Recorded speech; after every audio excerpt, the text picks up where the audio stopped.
أعوذ بالله من الشيطان الرجيم. بسم الله الرحمن الرحيم.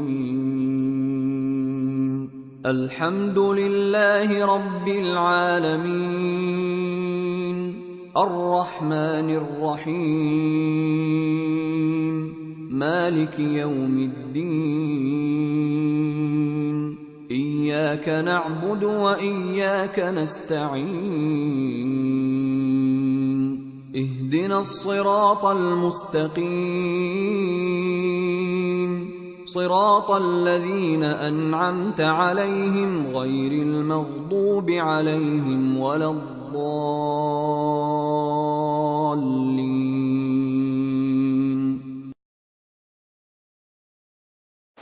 أعوذ بالله من الشيطان الرجيم.